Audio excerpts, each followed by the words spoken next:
हॉटेलसारखी पनीर बिर्याणी घरच्या घरीच बनवण्यासाठी सगळ्यात आधी आपण बिर्याणीसाठी लागणारा भात शिजवून घ्यायचा आहे. त्यासाठी एका मोठ्या पातेल्यामध्ये पाणी टाकायचं आहे भात शिजवून घेण्यासाठी.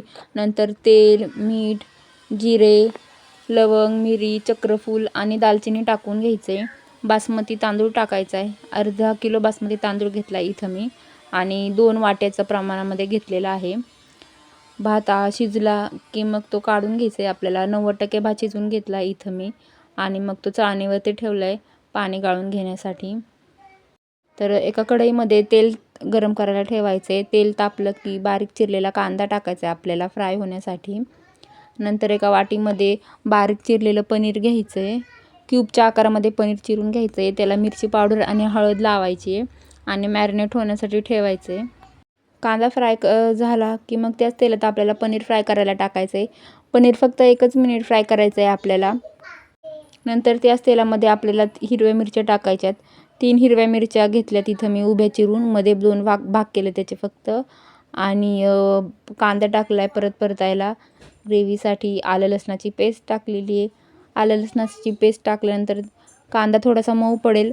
मग त्यामध्ये पाव चमचा हळद, अर्धा चमचा मिरची पावडर, अर्धा चमचा कांदा लसूण मसाला, गरम मसाला आणि घरगुती मसाला टाकला 1 ते 1.5 चमचा. नंतर त्यामध्ये टोमॅटोची प्युरी टाकून घ्यायची आहे. टोमॅटोची प्युरी टाकल्यावरती छान मिक्स करून घ्यायचं आहे. कांदा टोमॅटोच्या मसाल्याला तेल सुटायला लागले की त्यामध्ये आपल्याला 2 चमचे दही टाकायचं आहे. मोठे 2 चमचे दही घेतलं इथे मी.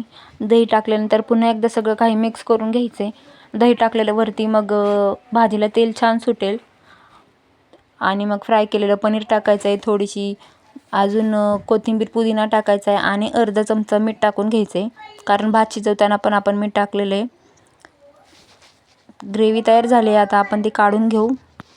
नंतर गॅसवरती एक कुकर ठेवायचा आहे. सगळ्यात खाली तूप टाकायचं आहे. मग भाताचा थर, मग भाजीचा थर आणि वरतून पुदिना, कोथिंबीर, परत अर्धा चमचा तूप जास्त टाकायचं बिर्याणीसाठी, कारण मग भात मोकळा सुळसुळीत होतो, चिकट भात होत नाही. आणि कुकरचं झाकण लावून 15 ते 20 मिनिट दम देऊन घ्यायचा आहे. 15 ते 20 मिनिटांनंतर तयार झाली आपली कुकरमध्ये होणारी झटपट अशी पनीर बिर्याणी. तुम्हीसुद्धा बनवून बघा. रेसिपी आवडल्यास लाईक करा. Bye bye.